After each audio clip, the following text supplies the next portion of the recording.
Y bueno, hoy para cerrar, está aquí con nosotras y con nosotros el doctor Javier Soria, quienes lo conocen porque estuvo en la bienvenida.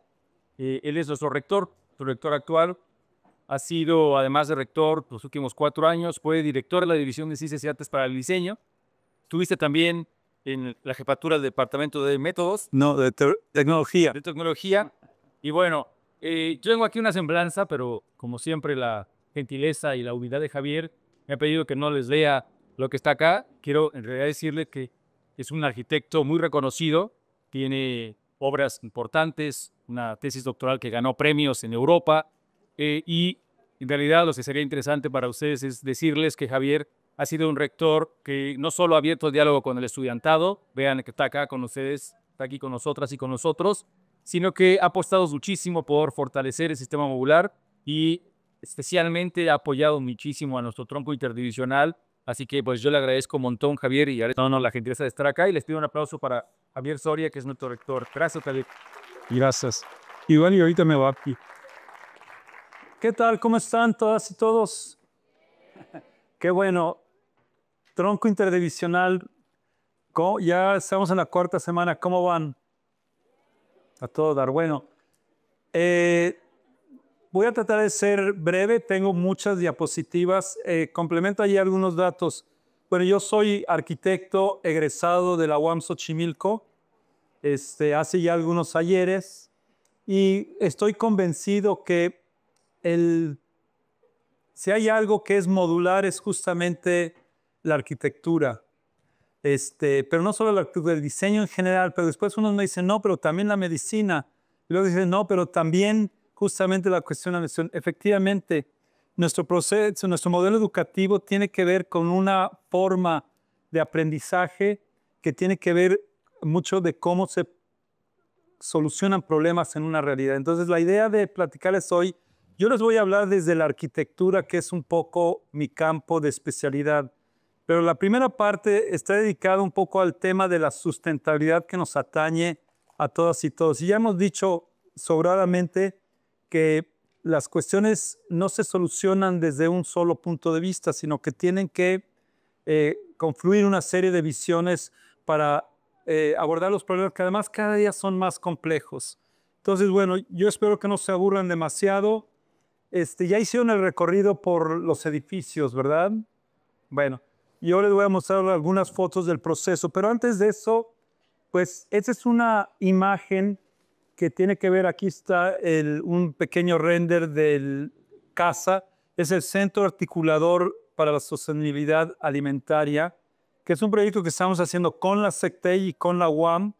Y digo la UAM porque no solo está Xochimilco, está Lerma, está Iztapalapa, está Xochimilco, y es un proyecto que se está coordinando desde Rectoría General, pero la realidad es que como está puesto en instalaciones de la UAM Xochimilco, como es Las Ánimas, pues la verdad es que hemos tenido una intervención importante también. La doctora Mariela Fuentes, la actual coordinadora de agronomía. ¿Quién va para agronomía aquí? ¿Quién va para agronomía acá? Allá hay uno. Para diseño, en general diseño, biológicas, sociales. Perfecto, tenemos un poco de todo. Entonces Mariela está, además es la coordinadora académica del proyecto, ya les platicaré.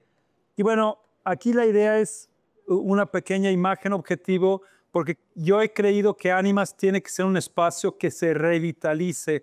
Son 4 hectáreas que nos dio la comunidad hace ya casi 30 años, y el compromiso de la universidad es desarrollar varias actividades, docencia.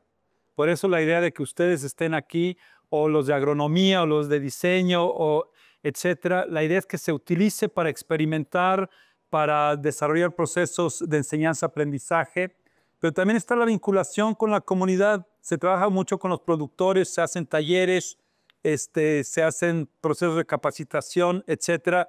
También tenemos esta área deportiva que se comparte con los niños de la comunidad para que puedan practicar aquí el fútbol. Se da también asesoría médica. Tenemos alumnas y alumnos de servicio de medicina, de nutrición y próximamente de estomatología que atienden a la comunidad. Entonces, ese es uno de los puntos principales del proyecto de Ánimas. Y bueno, les voy a platicar un poco, pero antes de eso, ya saben cómo somos rolleros. ¿Dónde está el...? Hacia abajo, o sea, tú, ahorita de abajo. Gracias. Somos rolleros y queremos siempre contextualizar las cosas. Es decir, la arquitectura no se da y el proyecto de Anima no se da en el vacío. Vamos a hablar un poco de la sustentabilidad o sostenibilidad, que son términos que tienen su polémica. No voy a entrar en ella ahora, pero el día de hoy es un tema muy complejo, pues se trata de un término que además le ha venido bien a los extremos, como veremos, ¿no? Tanto a los ecologistas profundas, como se llaman, como a los cientificistas. Todos arroparon esta idea del desarrollo sustentable. Entonces caben todas estas miradas en ese sentido y por eso ha sido tan exitoso, pero también a veces por eso es tan difícil de decir exactamente qué es la sustentabilidad. Y bueno, algunas preguntas. Cuando estamos hablando de la sostenibilidad, ¿es el factor ambiental, es decir, el entorno natural, las condiciones que tiene la naturaleza, nuestro entorno, o es el factor humano, las personas, ¿no? O es el factor económico? Ya saben que este mundo todo se desarrolla a partir justamente de la economía y porque, por supuesto, la supervivencia, los modos de vida, la alimentación, todo tiene que ver justamente con estos procesos también de producción, de intercambio, que han definido la humanidad a lo largo del tiempo. Y bueno, esto ya lo preguntaba yo hace mucho tiempo y sigue siendo vigente. ¿Es una moda o era un paradigma emergente? Estoy hablando hace 25 años, que ya se hablaba desde los años 70 y vamos a recorrer rápidamente por eso. ¿O realmente es un problema? Y ha tenido diversas interpretaciones en todo caso. Pero bueno, lo que sí es cierto es que, sobre todo a partir de los años 70, se empezó a desarrollar esta conceptualización del desarrollo sostenible, de la sostenibilidad misma, a partir del convencimiento de, yo diría, de todos los países en diferentes grados de intervención, de que realmente, como decían, hay un problema, ¿no? Y bueno, hay diferentes sitios, probablemente ustedes ya conocen, y esto fue algo muy polémico, pero está este famoso estudio, para mí los 70s, al inicio de los 70s, y además curiosamente es cuando se crea a mediados la universidad, había una gran efervescencia a nivel mundial y una serie de cuestionamientos que nos estaban alcanzando, que nacieron justamente desde la revolución industrial, pero con este crecimiento urbano, con este problema de las guerras, con este problema de los pesticidas, etcétera, empezamos a ver que efectivamente estábamos dentro de un sistema cerrado. Por lo menos ahorita lo estamos considerando cerrado. En el 72, para quienes tengan curiosidad, el Club de Roma, desde el punto de vista de la economía, hace un estudio y dice, bueno, ¿qué está pasando? ¿No? Hice un estudio, no voy a entrar en detalles, pero que tenía que ver es todos los recursos naturales, hasta cuánto nos iban a durar si los seguíamos explotando a la misma velocidad.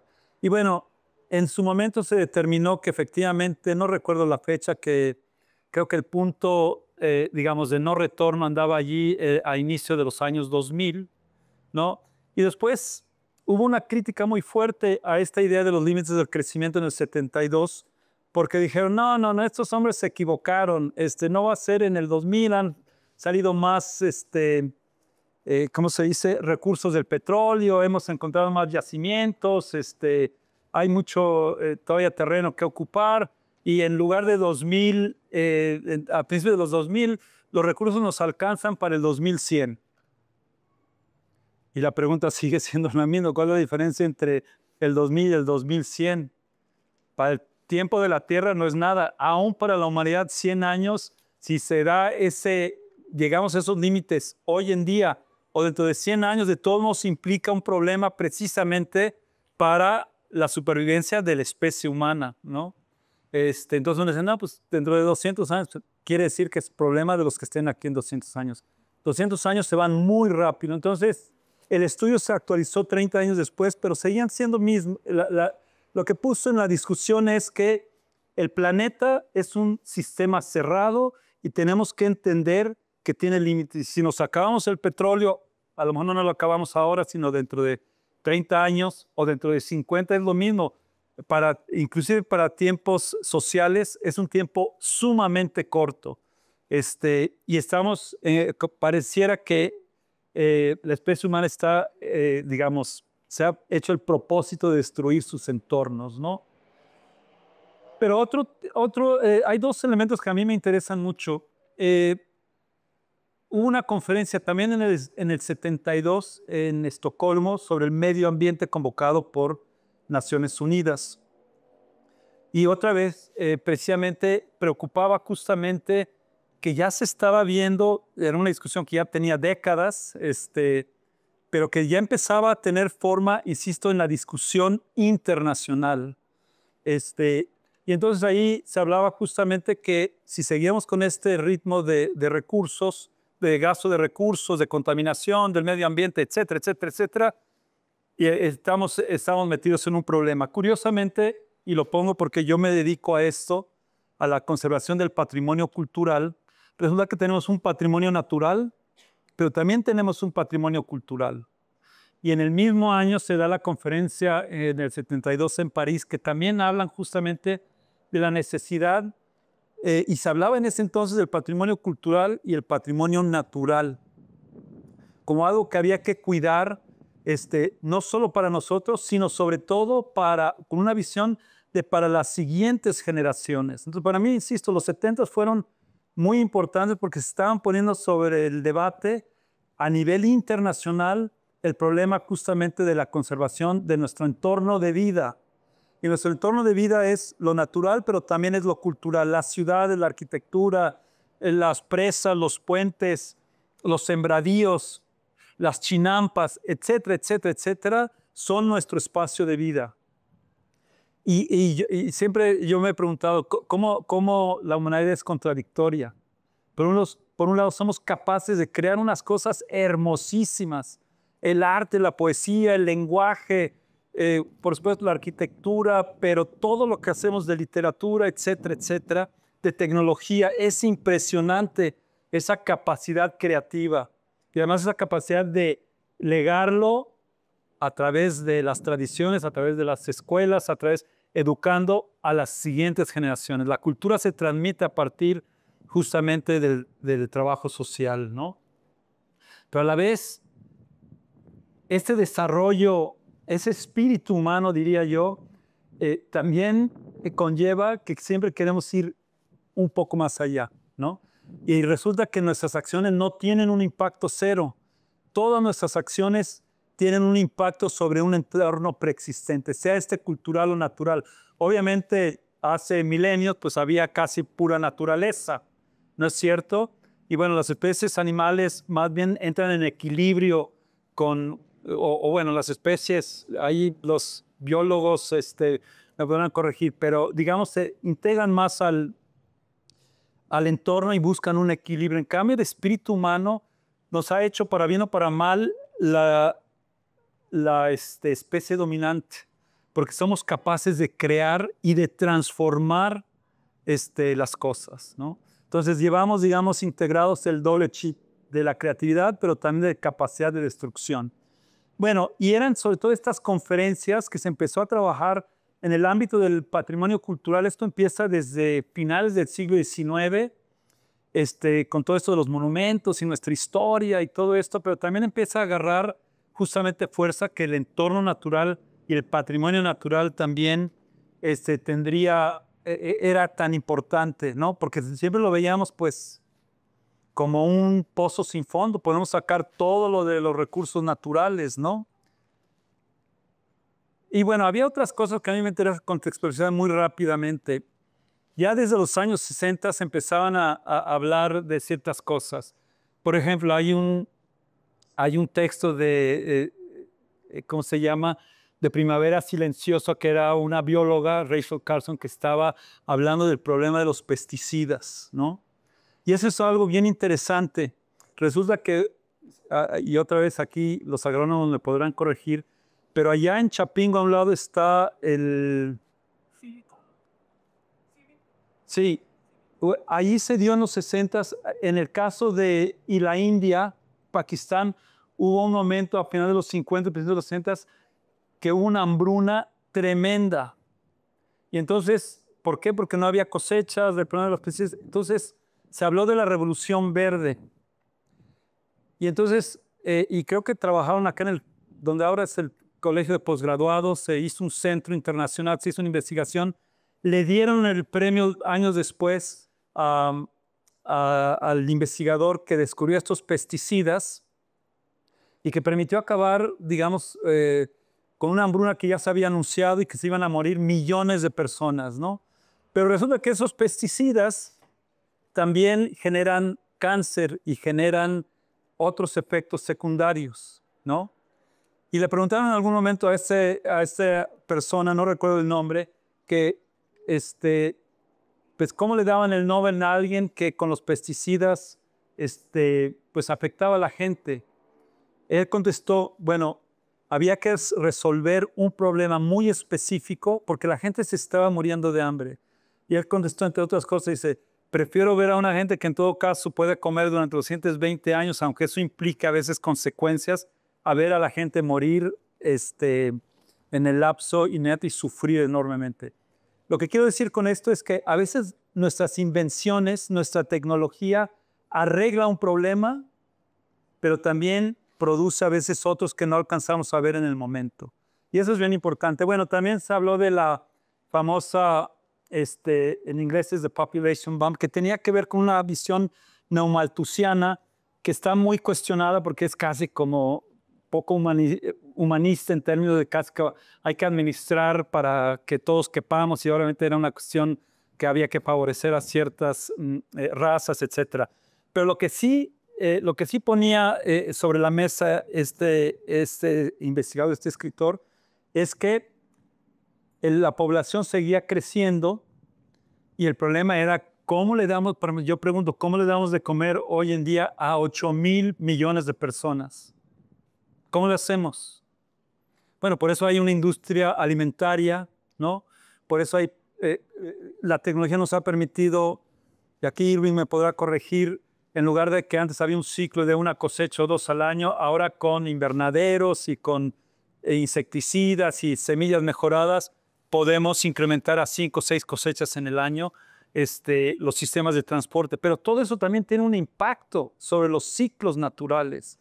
Entonces, bueno, hay esa contradicción. Por un lado, tenemos que producir más, porque si no, ¿cómo le hacemos para alimentar a las personas? ¿No? Por poner un solo ejemplo, ¿no? Y por otro lado, esa alterar los ciclos naturales a veces nos lleva, pues, que tenemos problemas de semillas transgénicas, pesticidas que hacen mucho daño en esos términos. Entonces, siempre está esta contradicción de crear cosas positivas, pero que también a veces conllevan esta cuestión. Y muy rápidamente, para quien le interesa, hay una teoría sobre Gaia, que el planeta es como un elemento autorregulable, ¿no? También había movimientos activistas de los años 60, algunos dicen, es que eran hippies. Bueno, independientemente si eran hippies o no, la realidad es que había una preocupación también de la población de que este tipo de cosas tenían efectos. Y eso dio pie a la generación, por ejemplo, de ONGs como Greenpeace, ¿no? Que ahora tiene un impacto, podemos estar a favor o en contra, pero digamos, surgen todas estas preocupaciones también desde la organización civil, que es muy importante, y que han derivado, por ejemplo, en los partidos verdes. El nuestro no es tan verde que digamos, pero no me voy a meter en política local en ese sentido. Pero también es interesante cómo, por ejemplo, una cosa que me parece que también ilustra esta cuestión, resulta que a principios de siglo se inventan, no recuerdo cuándo, pero en las primeras décadas del siglo XX, se utilizan los clorofluorocarbonos para la refrigeración.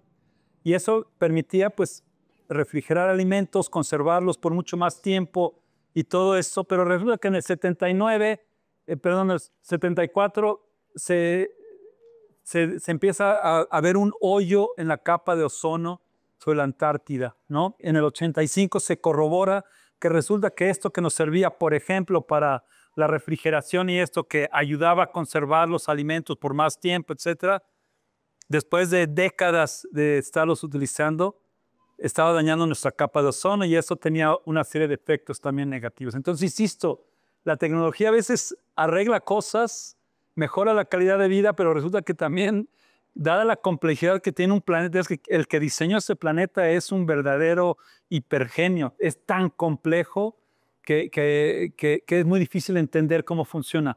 Para eso está la ciencia, por eso está el conocimiento, pero nos falta muchísimo. Y otra cosa que también es importante, hablar de los efectos y los impactos que genera la sociedad, eran las guerras, ¿no? La bomba atómica me parece que, y ahorita estamos ahí con trompetas que anda allí con sus cosas, o sea, realmente la capacidad de destrucción que tenemos es impresionante, ¿no? Nagasaki y Hiroshima lo sufrieron en su momento, pero también hubo, por ejemplo, en Bhopal, en la India, también hubo un derrame de pesticidas o los hemos tenido en los océanos con el petróleo. Es decir, todo este tipo de cosas nos llevó a la conclusión de que resulta que estamos haciendo una serie de cosas que tratamos de beneficiar a la humanidad, pero a la vez nuestros actos, nuestras creaciones, nuestras formas de vida tienen impactos sobre el entorno existente. Y bueno, es un resumen muy rápido de lo que se ha dado, de lo que se ha dado desde el 72 hasta el 2012 y probablemente en 2015 que se da justamente estos acuerdos, estos 17 Objetivos de Desarrollo Sostenible a partir de ese año al 2030. Otra vez no los vamos a cumplir. 15 años que nos propusimos ya y otra vez, por ejemplo, trompetas y compañía ya se salieron del Acuerdo de París hace tiempo. Es decir, no es tan sencillo solucionar porque también la parte política, económica, social, ideológica, pues influye en este tipo de cosas. No acaban de acordar un cese al fuego y siguen allí bombardeando la franja de Gaza. En fin, dos puntos icónicos que les recomiendo que revisen, bueno, es nuestro futuro común, que es la Comisión Brundtland, que da una definición al desarrollo económico, al desarrollo sustentable. Por supuesto, la Cumbre de la Tierra de Río de Janeiro, que fue un punto también de inflexión, curiosamente coincide 72, 92, después 2012 también se hizo la conferencia sobre desarrollo sostenible, que era Río +20 y así.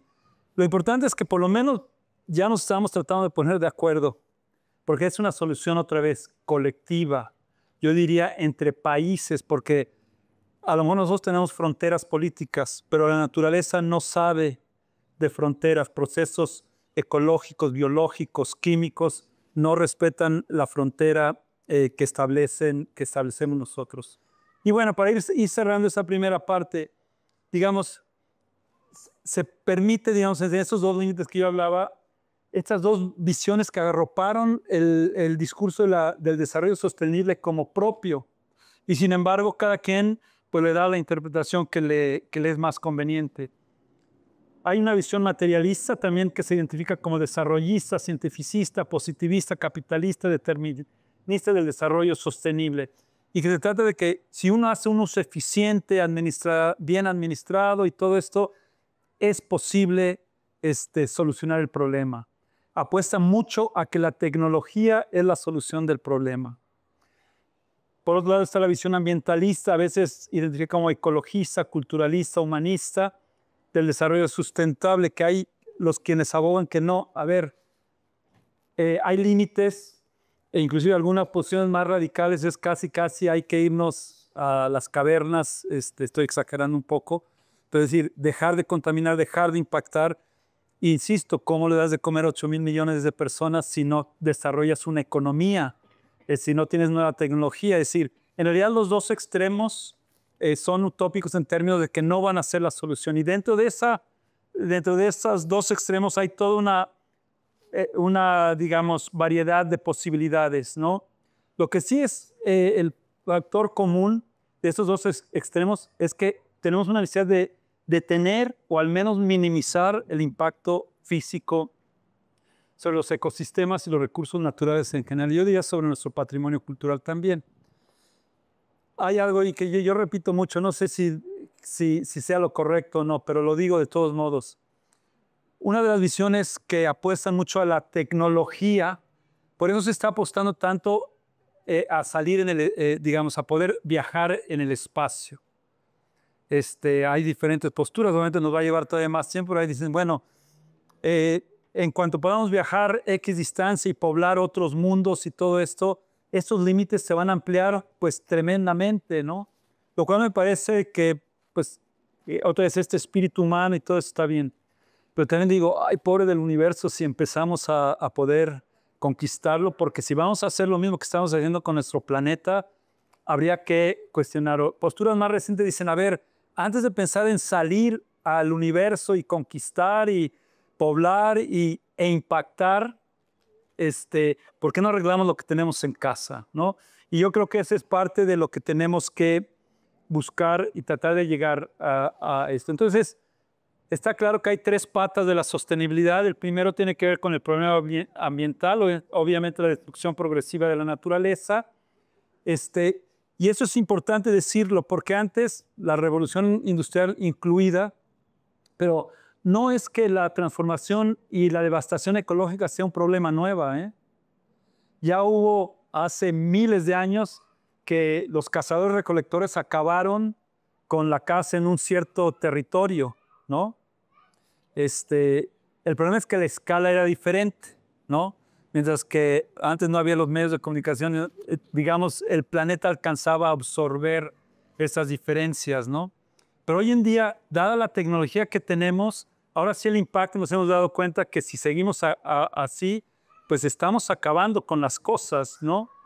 Entonces el problema es, por un lado, ambiental y sobre todo tiene que ver con la capacidad de impactar que tenemos hoy en día a través de la tecnología. Insisto, de crear sí, de buscar soluciones sí, pero también esas soluciones pues tienen sus bemoles. Por supuesto, la economía como el desarrollo de la ciudad contemporánea. Ya lo digo yo, es decir, y aquí hay un experto en cuestiones de economía y de todo eso. Yo no entiendo mucho de esas cosas, pero la sociedad, hay una cuestión de trabajo, hay una cuestión de producción, de los medios de producción permiten generar bienes pues para satisfacer las necesidades humanas. Y ojo, las necesidades humanas son biológicas y necesitamos comer y respirar y todo, pero también son espirituales, ¿no? Esa es la gran diferencia. Queremos subir montañas, queremos crear la arquitectura más alta, y eso también nos lleva a veces en estas competencias, lo voy a decir en esos términos, a veces desiguales y que también queremos acabar con nuestro enemigo, ¿no? Cuando debíamos de tratar de tratar. Pero bueno, la economía es fundamental para poder mantener los modos de vida. Y por supuesto el problema de la inequidad social, ¿no? Entonces estos pilares que tienen que ver que resulta que no es un problema ambiental de conservar o no la naturaleza, sino tiene que ver sobre todo con las personas y de cómo cómo vemos el mundo. Es más, cómo vemos la relación con la naturaleza. Ya hay muchas teorías que no me voy a meter para no meterme en camisa de once varas, pero también ha habido interpretaciones de cómo, por ejemplo, las diferentes religiones tienen una visión que impacta justamente nuestra relación con la naturaleza, ¿no? Entonces, es interesante esta cuestión. Bueno, entonces tiene que ser, otra vez, ambiental, económico, social.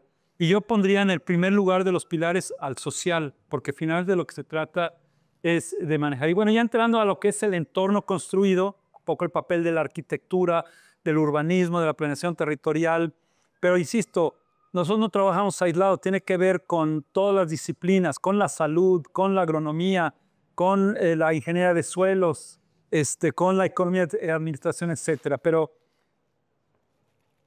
¿ustedes saben lo que implica mantener una ciudad como la de México en energía?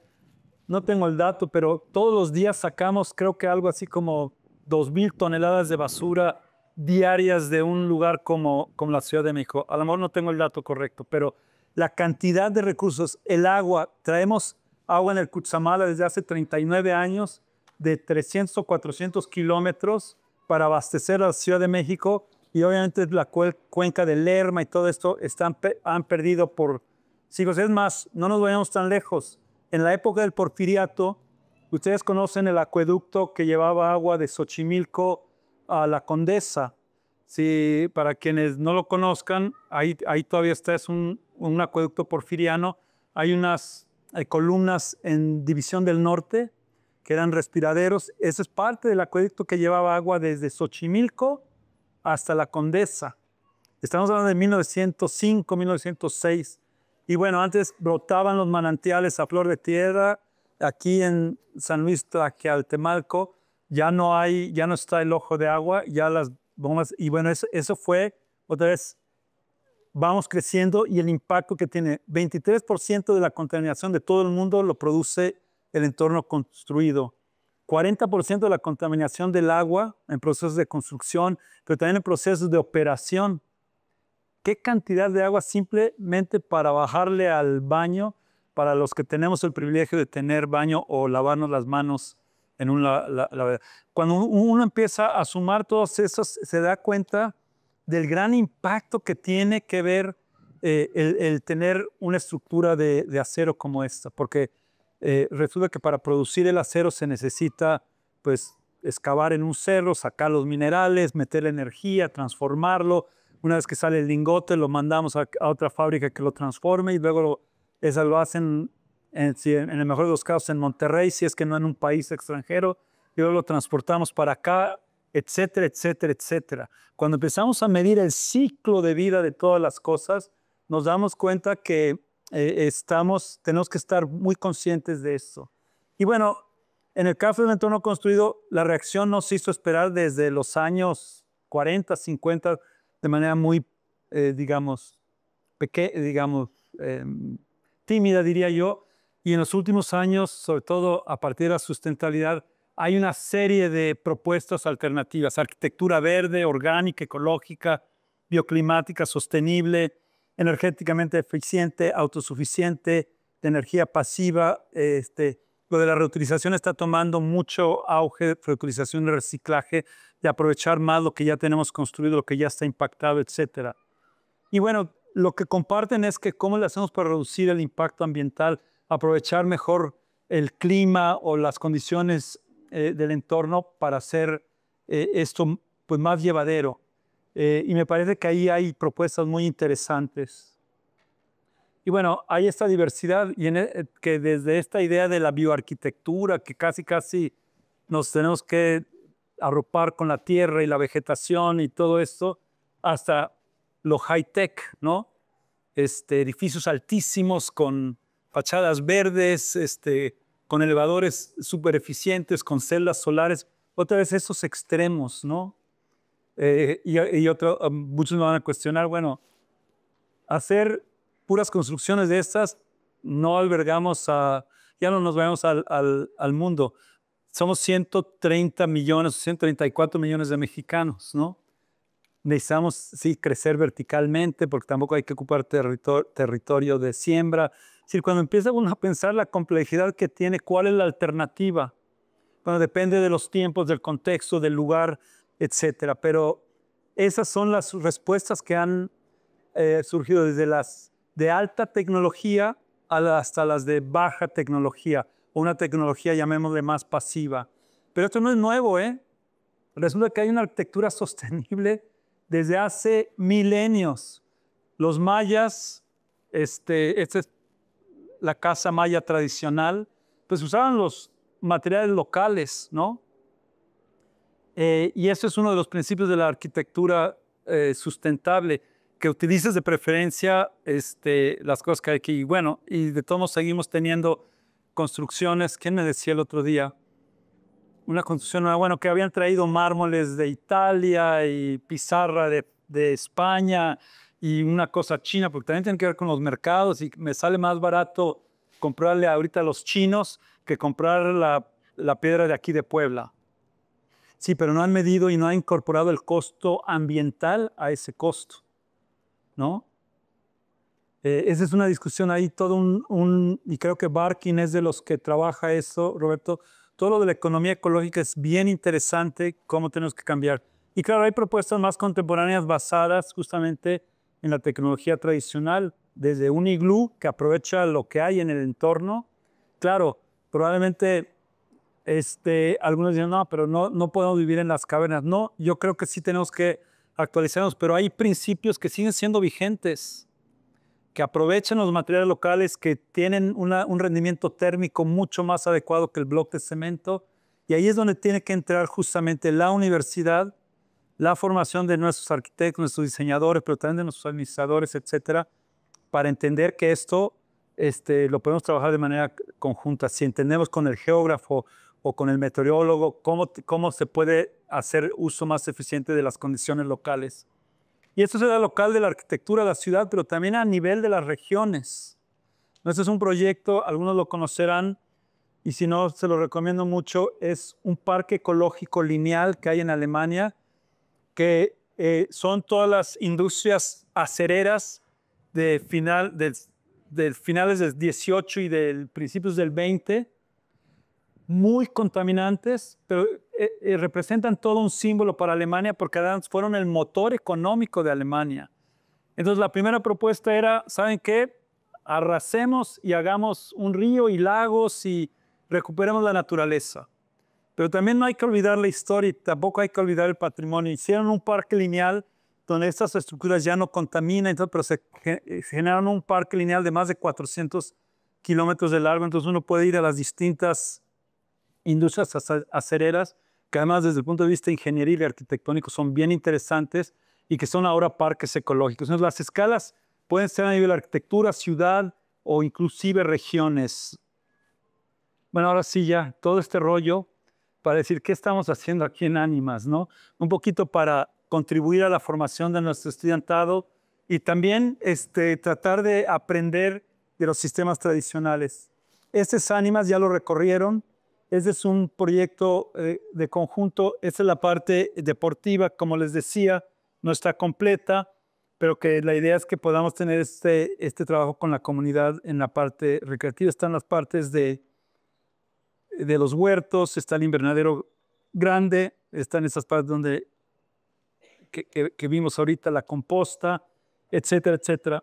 Y bueno, ese es el proyecto. Estas son las clínicas que están actualmente, la veterinaria y también la de atención de la salud. Y este es el laboratorio de CAS, que ya fueron a ver, ahorita voy a hablar de él, y las dos aulas que hicimos de bambú. Y hay unos edificios nuevos que están todavía pendientes para integrar y completar la infraestructura de las Ánimas. Y bueno, este proyecto tiene que ver con recuperar justamente una tecnología tradicional como es el bajarec, que no es otra cosa más que fibras vegetales que pueden ser desde varas de todo tipo, carrizo, de árboles, de ramas de árboles, bambú, etcétera, y que se utiliza pues la tierra, ¿no? Normalmente una tierra muy arcillosa, y hay estructuras centenarias y hasta milenarias. Claro, requieren un mantenimiento y todo esto, pero no es que la tierra, es más, todavía el 65% de la arquitectura en el mundo es arquitectura de tierra. O sea, a ese nivel. Lo que pasa es que no estamos conscientes a veces de eso. Y bueno, este es un sistema que además tiene variantes en diferentes. Este es el Wattle and Daub, viene de Inglaterra, por ejemplo, pero bueno, es el bajareque, que puede ser con madera, puede ser con bambú. Y nosotros a partir de eso hicimos una variación, porque creemos que también las tecnologías tradicionales pueden reinventarse y utilizarse para hoy en día. Trabajamos con algo que hemos denominado el polín de bambú ensamblado, que es un bambú cortado a la mitad, se le da la vuelta, se ponen las dos caras convexas juntas y se atornillan y después se refuerzan con una especie de anillos, ¿no? Y nos da un polín. Y unos dirán, bueno, ¿para qué hacen eso? Si la resistencia natural del culmo redondo tiene una resistencia natural que no deberíamos de cuestionar, ¿no? Y es cierto. Sin embargo, la idea es que facilita otras cosas. Primero, quienes han trabajado con el bambú saben que unir tubos cilíndricos hay que saber, existe la tecnología, pero implica una mano de obra mucho más especializada y tener herramientas a veces un poco más especializadas. Y la idea de este proyecto es facilitar el uso del bambú, que se utilice mano de obra menos especializada, para que sea más accesible. Esta idea está un poco, la idea que yo tengo con este proyecto es que se dirija a los productores de bambú para que ellos puedan tener un valor agregado en sus bosques de bambú y que puedan vender ya estas piezas transformadas. Bueno, y con esto se pueden armar de manera muy fácil estos paneles que son básicamente esta estructura de madera, se hace con bambú. ¿Por qué el bambú?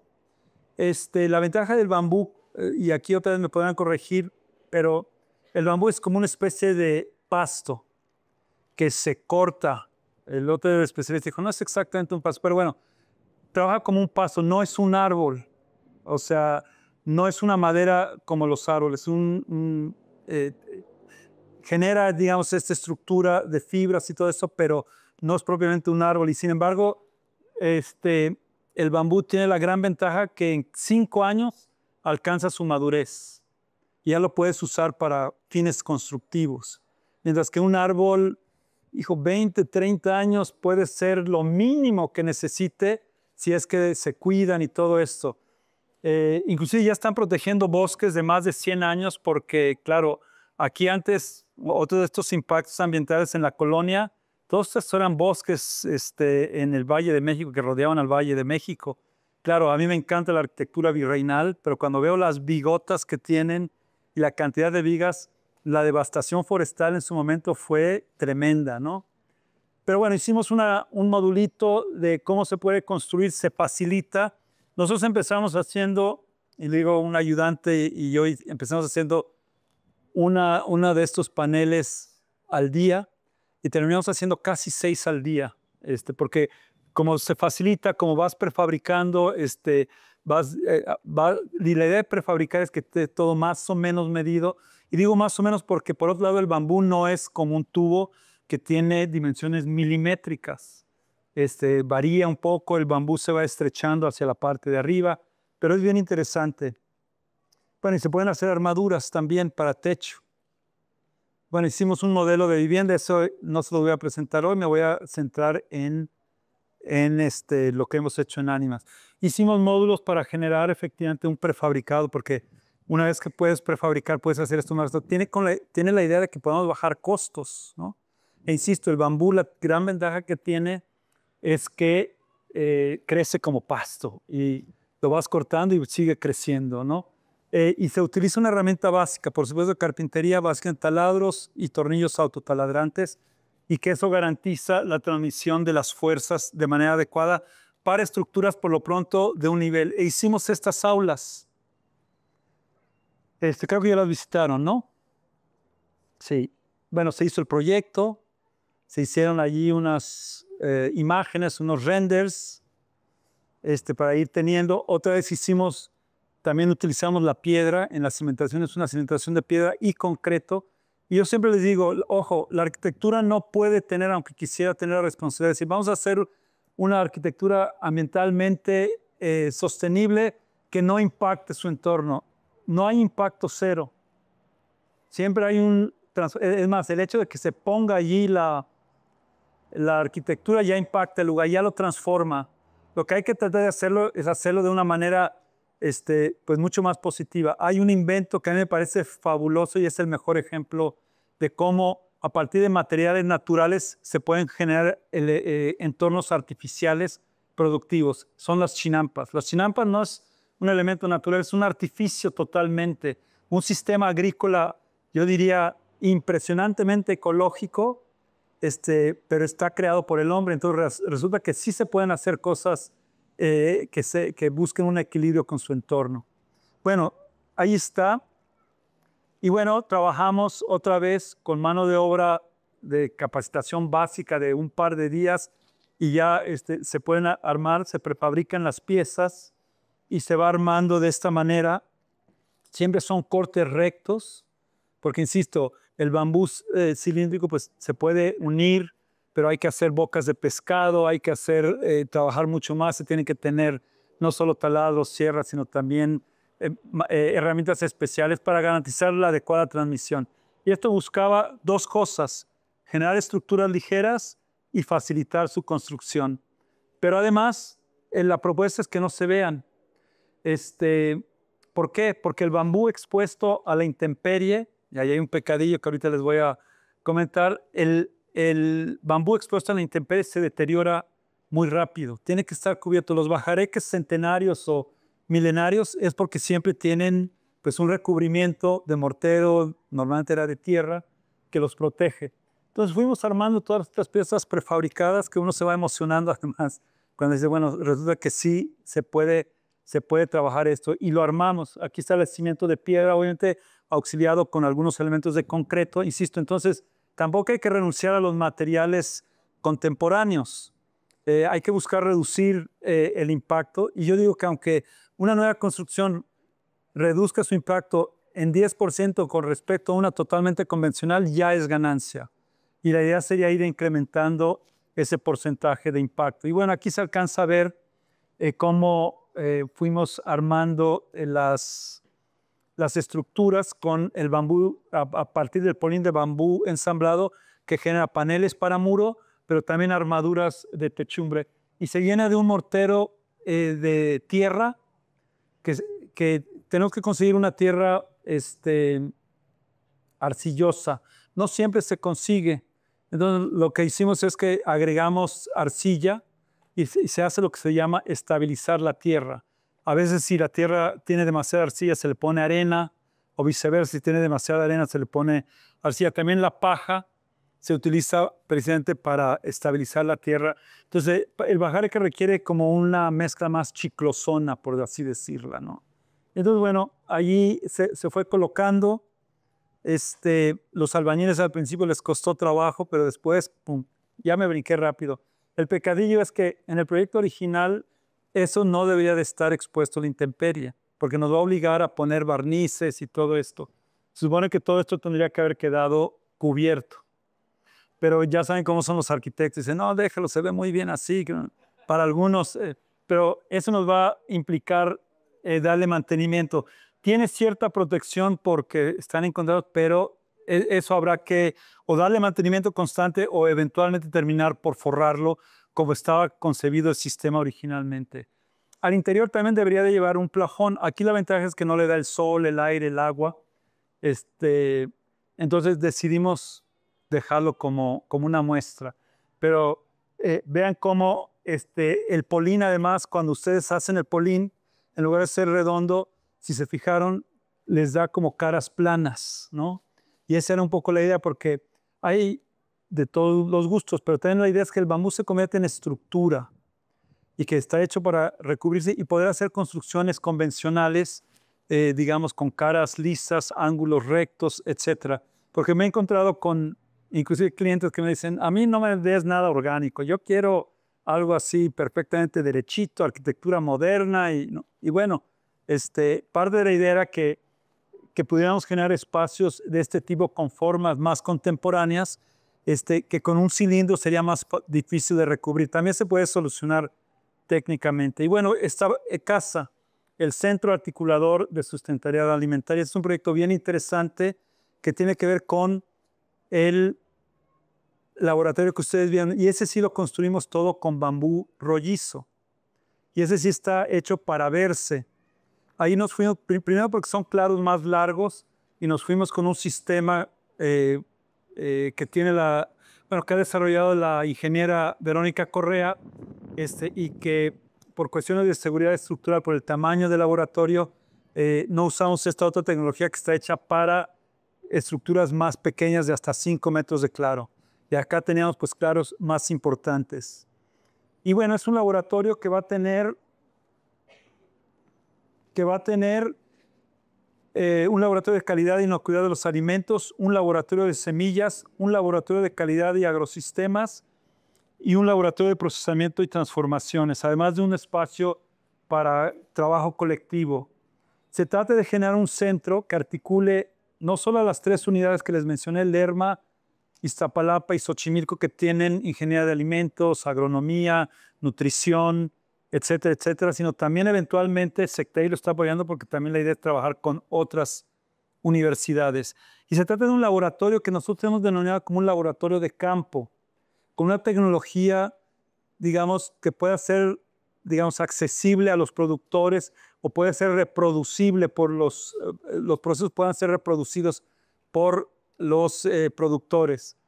Tenemos laboratorios más especializados en las unidades y eso se convierte en parte, digamos, de la red. Pero este es una especie de laboratorio de campo, por así decirlo, que la idea es que tenga un nivel accesible, sobre todo pensando en la tecnología. Porque una de las cosas es, el bambú también, seguramente ustedes han visto estas grandes cubiertas que hay y cómo, pues, en Alemania tienen unos nodos de acero inoxidable preciosos, ¿no? No sé si los han visto para hacer estructuras espaciales hechas de acero inoxidable y todo esto. Los chinos tienen vigas de bambú de un peralte que te cubre un claro de 8 metros, pero es una tecnología que requiere unas prensas que cuestan $2 millones, por ejemplo, para hacer esas, o esta necesita toda una infraestructura para hacer. Entonces, ¿qué pasa si estamos en la Sierra de Puebla o si estamos, también la idea es generar una tecnología accesible. Eso no quiere decir que no debamos aspirar a una alta tecnología, pero sí, yo siempre he creído que se requiere transiciones. Si tú no puedes llegar, porque además económicamente no es viable y también, acuérdense que aquí no hay amigos, solo hay intereses, ¿no? Las patentes, todas estas cosas que han controlado de una manera. Entonces se trata de una cosa más que busca tener accesibilidad. Y bueno, pero resulta que para tener semillas, tener cuestiones de nutrición, fertilizantes, todo este ciclo de la alimentación, que la idea es que atienda desde la cuestión de los suelos hasta la cuestión de cómo crecen las plantas. No solo estamos hablando de la cuestión de plantas, de cosechas, sino también de animales y todo eso. Aquí no tenemos, pues no sé, pollos, cerdos, eso, pero también parte hay investigadores que trabajan este tipo de elementos y aunque aquí no hay producción, el laboratorio también va a trabajar con ese tipo de cosas. Pero la arquitectura también tiene que reflejar esta idea de la sustentabilidad. Por eso la decisión de hacer este laboratorio con una técnica de bambú y tierra, ¿no? Con una interpretación más contemporánea. Pero también esta cosilla que ven aquí, obscurita, es una cisterna de agua que alberga 270,000 litros. Ya escuché que Irving les decía que entre las 3 pozas y la cisterna recuperamos 1,060,000 litros de agua. Animal no puede utilizar, y bueno, ningún lugar puede usar agua potable para regar los sembradíos. Se requiere justamente recuperar agua de lluvia o agua tratada, ¿no? Y bueno, este es el render que se hizo. No le llamen render, por favor, porque si no, quien los hace se va a ofender. No, la verdad es que los chicos hicieron un muy buen trabajo, porque resulta que sí se parece un poco, ¿no? Esta es la cisterna, vean cómo se trabajó y eso fue una gran discusión. Decían, oigan, pero le van a invertir una lana, o sea, nos va a costar como 3 millones de pesos más hacer esa cisterna.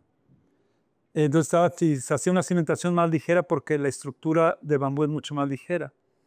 Finalmente, allí absorbo la responsabilidad. Dije, yo creo que hay que dejar la cisterna porque el futuro estamos teniendo problemas de agua y todo el agua que podamos almacenar creo que va a ser una ventaja, ¿no? Para el presente y sobre todo para el futuro. Y aquí se ve ya un sistema también modular con un sistema distinto al que propusimos. Vean cómo son culmos redondos. Aquí se unen no con tornillería, sino con pernos. Ahora, ¿cuál es la diferencia? Mientras que los tornillos y al darle la vuelta al bambú se pega pared de bambú contra pared de bambú, no hay huecos. Por eso es tan fácil de hacer y además transmite la carga de una pieza a otra.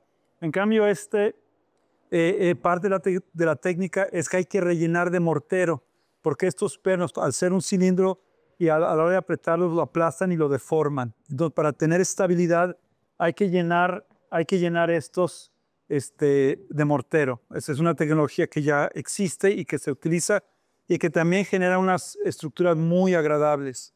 Esos son los paneles, ¿no? Con sus contraventeos. Yo quería que quedara también aplanado de mortero al interior, pero los investigadores dijeron no. Dada la inocuidad de los alimentos y eso, necesitamos superficies más limpias. Entonces ahí sí nos fuimos con mortero, cemento, arena, pero que está puesta sobre una cama de esterillas. La esterilla es el bambú, pero abierto, que no se desprende todo, sino que se abre como una especie de petate, digamos, ¿no? Entonces, por eso ven las franjas, porque es lo de un bambú que se pone plano y obviamente está rajadito. Pero ese mismo rajadito te permite que agarre bien el aplanado, ¿no? Y bueno, y la parte exterior sí se usó tierra con paja. Esto, aunque ustedes no lo crean, las aulas en invierno son térmicamente muy agradables de estar. Y en temporada de calor, tiene por lo menos 4 o 5 grados más bajo que el exterior. Y térmicamente han sido un éxito esas aulas.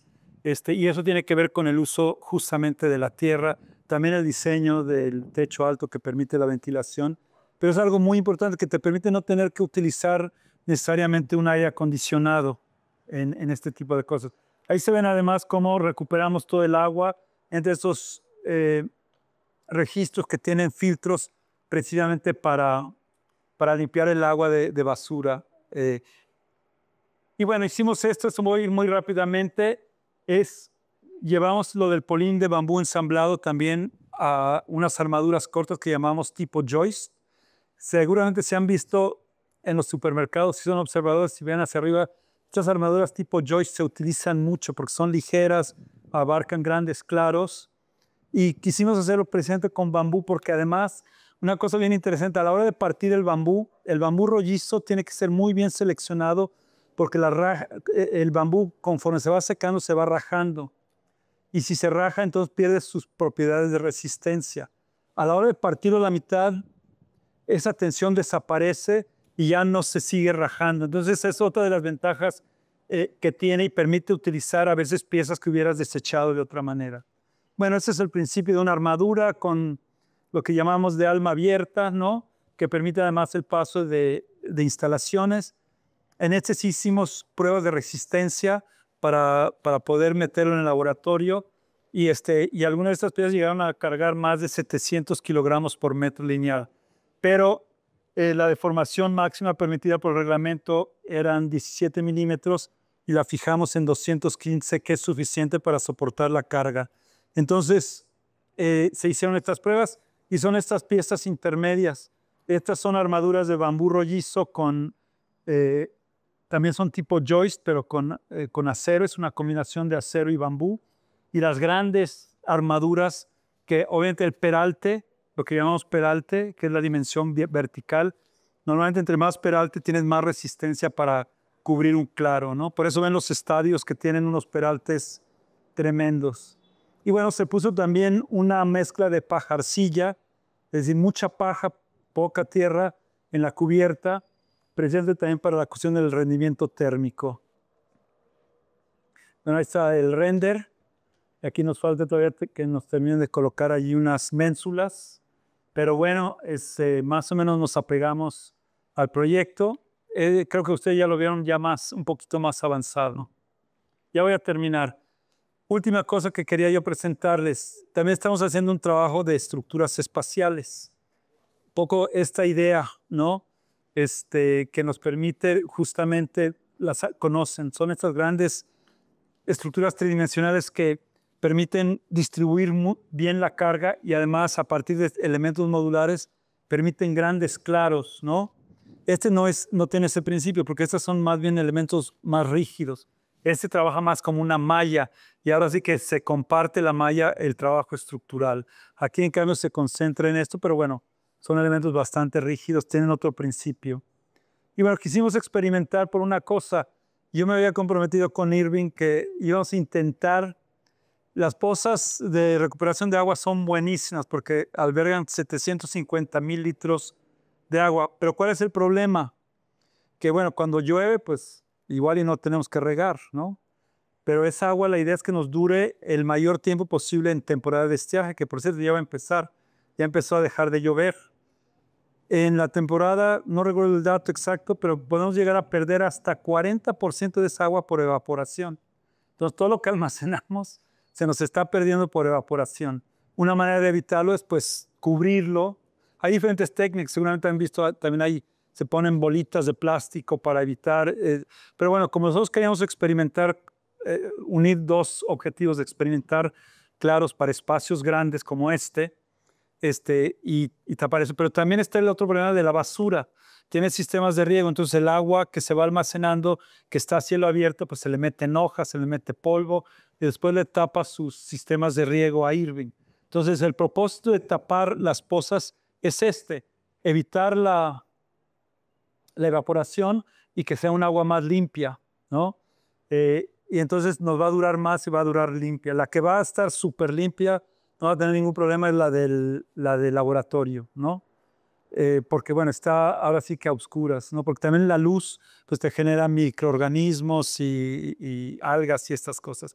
Entonces hicimos un par de maquetitas, dijimos, bueno, vamos haciendo una maquetita, una 4, la cuarta parte de lo que es, porque las pozas tienen 14 por 14, estaba diciendo unas chicas, lo hicimos de 4 por 4, experimentamos porque hubo dos propuestas, nosotros propusimos esta tornillería y con esta red, estas mallas espaciales.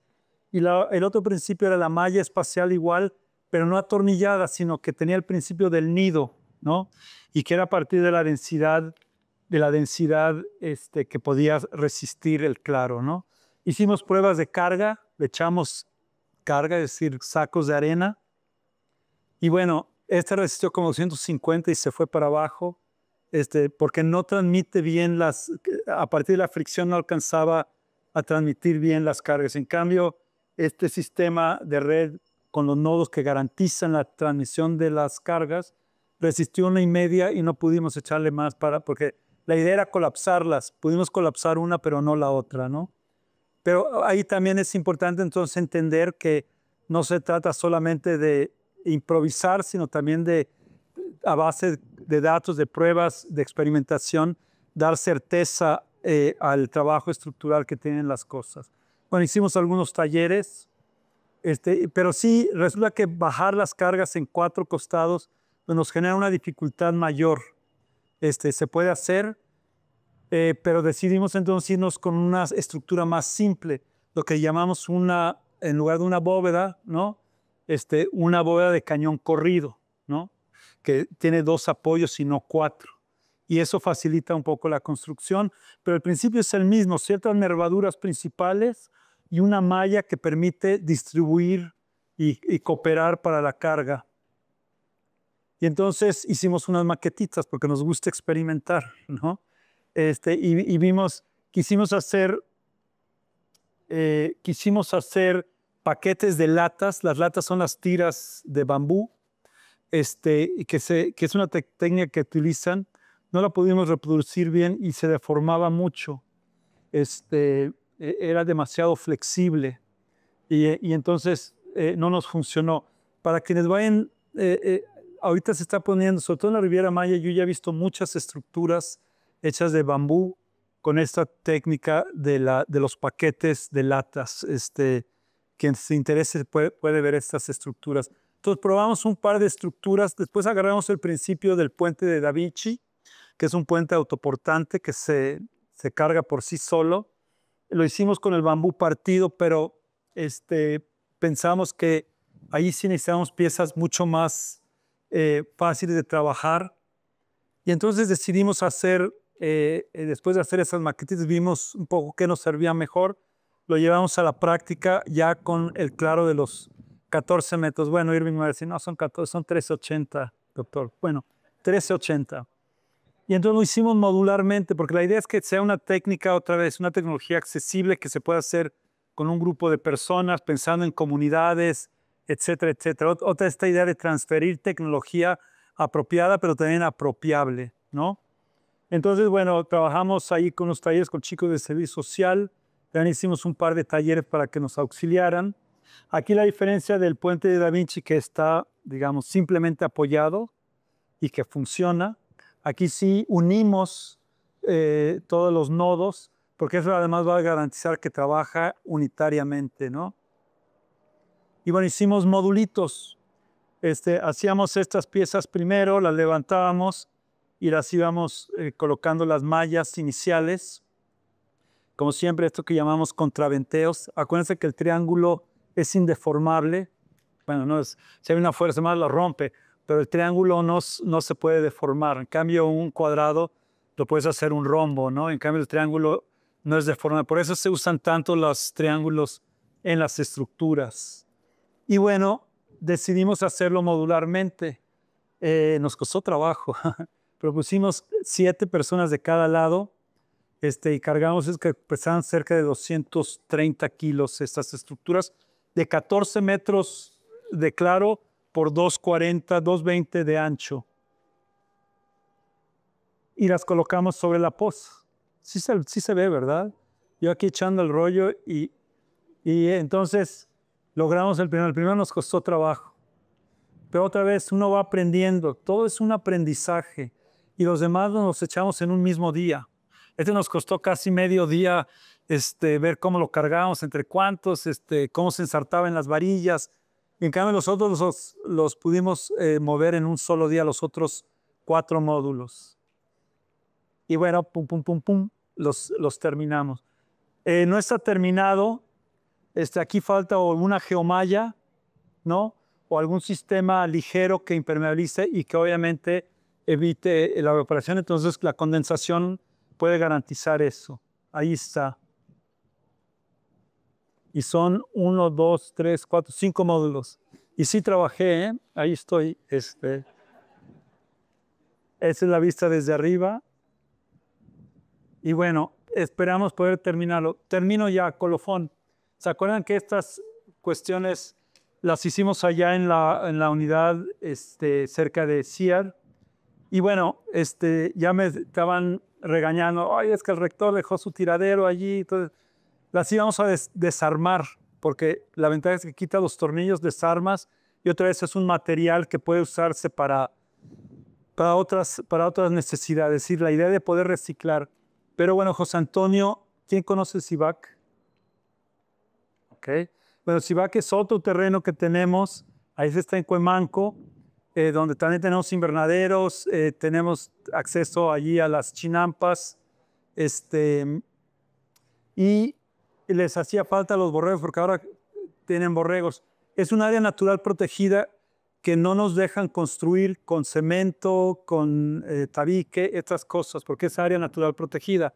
Esto que ven allí ya era algo que existía en el terreno que nos donaron hace mucho tiempo. Entonces lo reciclamos. Eran creo que para peces en su momento, por eso estaba pintado de azul y estaban cerrados. El chiste es que dijo Santana, ahí estoy poniendo los borregos. Le dijo, bueno, pues yo tengo unas boveditas que a lo mejor te sirven porque son techos muy ligeros. Y efectivamente con nuestro bambú partido hicimos estos pequeños modulitos de soporte, y se ensamblaron. Nos llevó un día cada uno, o sea, en 2 días, creo que fuimos 6 o 7, pudimos hacer los 4 apoyos, los apoyos longitudinales, y bueno, las bóvedas ya estaban listas, ¿no? Y bueno, otra vez también tenemos que recubrirlas para que ya queden. Ahorita les pusimos una lona para que no se maltrate. Aquí se nos está maltratando la techumbre porque está expuesta al sol. Entonces el bambú necesita ser protegido.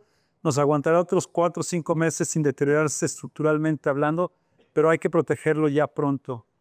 Entonces, bueno, siempre creo que el reciclaje, inclusive de nuestros experimentos, puede ser útil.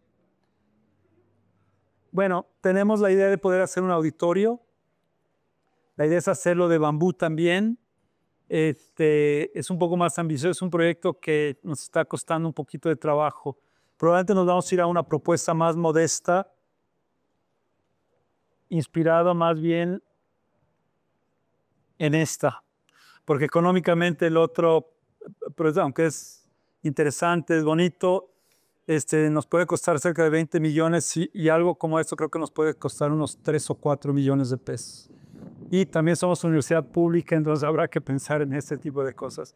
Bueno, pues con eso termino. La idea es inculcarles que, bueno, hay que experimentar desde sus disciplinas. Nosotros estamos trabajando con la gente de agronomía y el laboratorio se diseñó en base a sus necesidades, pero también la idea es que este espacio es para experimentar por parte y trabajar por parte de las 3 divisiones. Entonces, los invito a que vengan constantemente píquenle allí las costillas a sus profesores para que hagan actividades aquí o en CIVAC, ¿no?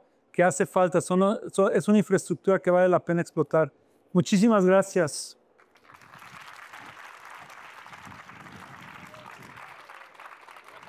Si hay preguntas o alguna cosa, o Hice un par de preguntas, las podemos tomar justo por el tiempo. Así les voy a pedir que vengan para que la grabación me capte su comentario.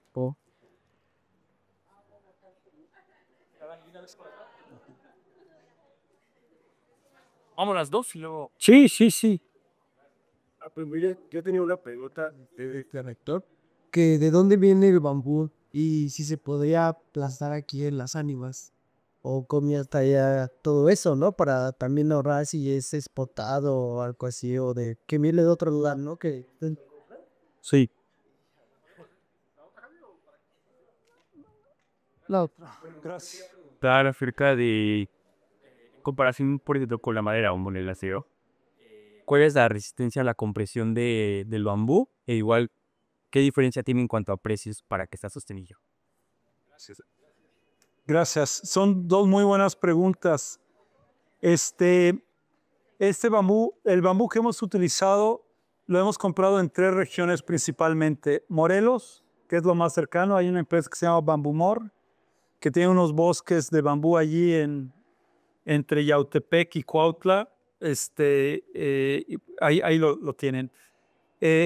Bambuver, que es bambú de Veracruz, en Veracruz, y en Cuetzalan con la cooperativa de Tosepan. Ahora, es cierto, eso nos implica un transporte y eso implica, pues, gasto en energía y todo esto, ¿no? Ahora, lo que sí es cierto es, y eso lo comentaban en el Congreso de Bambú, te consigo el dato porque no lo recuerdo, pero dado la cantidad de CO2 que absorbe en su crecimiento y todo eso, compensa con creces el CO2 que toma el transporte. Ahora, lo ideal sería tenerlo aquí. El problema del bambú es que como un paso requiere mucha agua.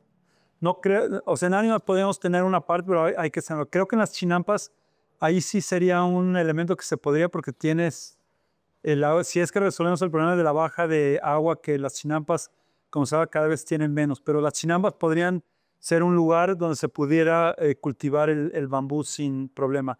Y la otra pregunta, recuérdame, perdón. La resistencia. Bueno, la resistencia a la compresión me está haciendo una pregunta mañosita porque la mayor resistencia es a la tensión. Es decir, ¿no? Le han llamado, de hecho, el acero vegetal. No tengo la, pero es una resistencia, obviamente no igual al acero, pero tiene propiedades muy similares en la tensión. En la compresión tiene, no tengo el dato, pero también, por ejemplo, eso es algo interesante porque hicimos pruebas solo a compresión del bambú redondo y del polín de bambú ensamblado.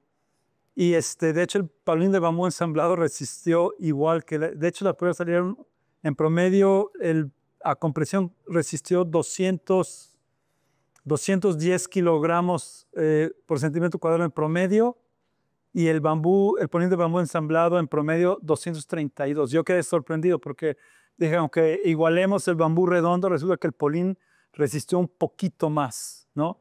Y obviamente no tiene la misma resistencia que tiene un tabique o esto. No tengo el dato, te soy sincero, te mentiría, pero ahí depende un poco de la dureza de las especies, ¿no? Obviamente no es lo mismo un pino que un cedro, ¿no? O las maderas tropicales. Sé que alcanza el bambú también ciertas especies resistentes mayores al cedro, al roble y esto, pero no tan fuertes como el machiche o estas tropicales que son de altísima resistencia. Pero su resistencia te prometo conseguir el dato porque soy muy malo con las cifras, pero digamos, se iguala a las maderas comerciales, no es tan grande como las maderas tropicales, pero pues como puedes ver, formando estructuras modulares y transmitiendo bien las fuerzas, es un sustituto para la madera. Ahora, la madera también bien cultivada, hay bosques que se cultivan, tampoco hay que descartar la madera, es un material natural, se puede reponer. La diferencia es que un bosque puede tardar, pues, no sé cómo están las producciones, pero recuerdo que me han dicho que por lo menos 20 años para poder cortar un árbol, si lo cuidas, ¿no?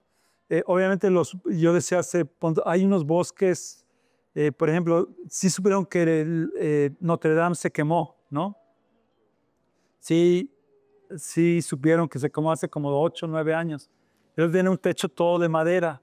Y una gran discusión entre los conservadores, los arquitectos pro modernidad y los más conservadores, si se debía meter un techo nuevo que no tuviera problemas con los incendios de acero, etcétera, o hacer una restauración con la misma madera. Y una de las discusiones es que, dada la cantidad de madera que iban a necesitar y de una especie específica para reponer lo original, lo tenían que talar, no recuerdo cuántos, 3,000 árboles, ¿no?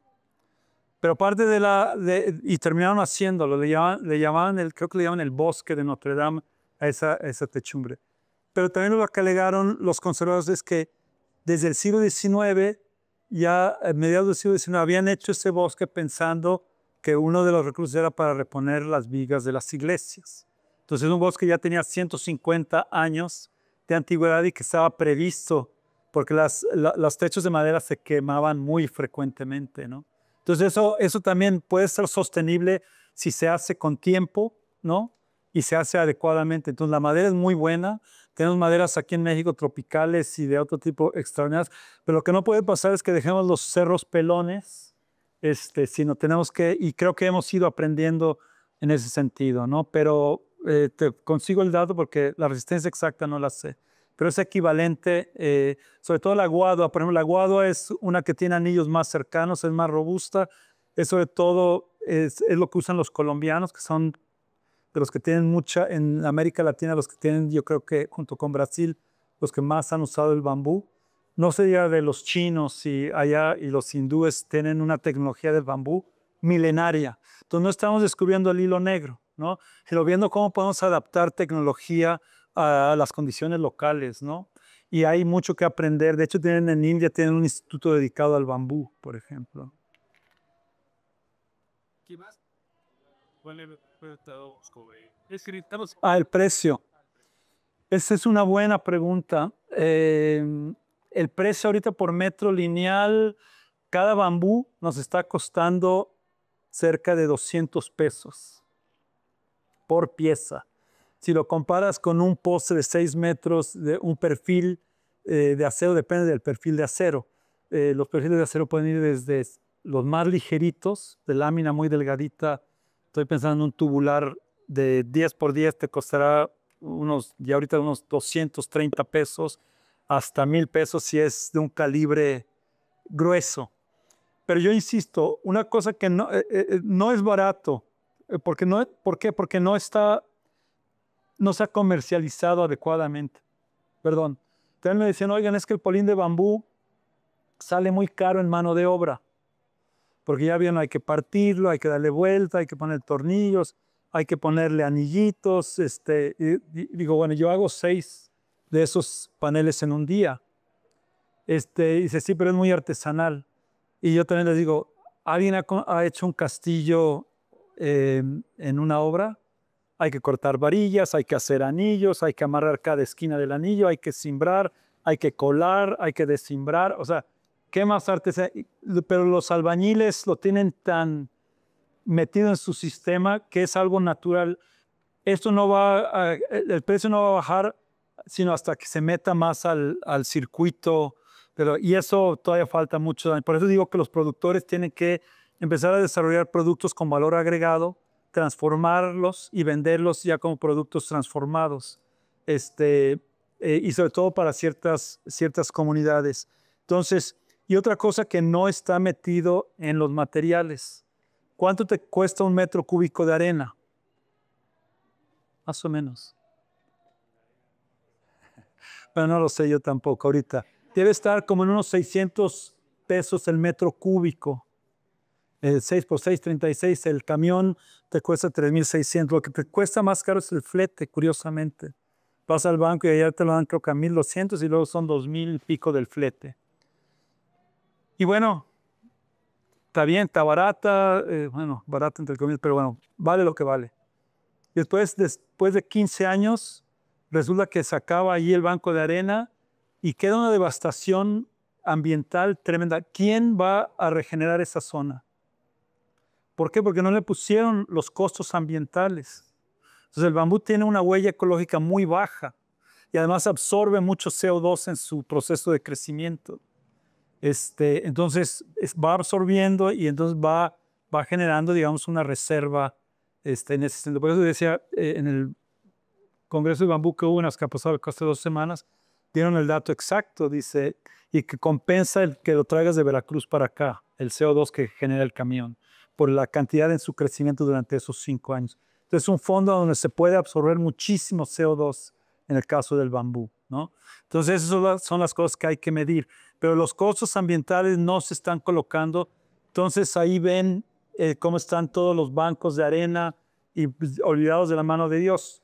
En Texcoco, si alguien es de Texcoco, hay un lugar bien que a mí me agrada mucho. Era un antiguo banco de arena, creo.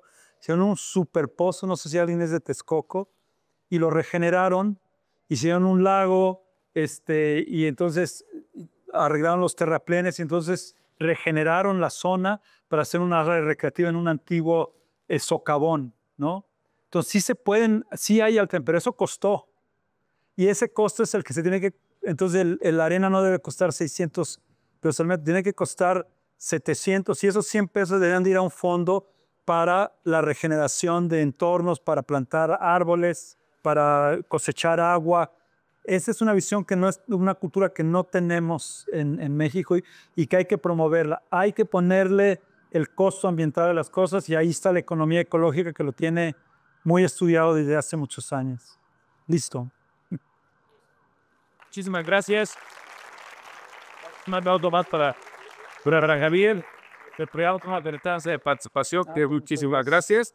Y aprovecho también para entregarle las suyas tanto a Lucy, la doctora Lucy Ortega, y a la doctora Verónica Badó. Por favor. Gracias. Muchas gracias. Y un aplauso también para ustedes porque estaban aquí. Bueno, aguantaron de la mañana.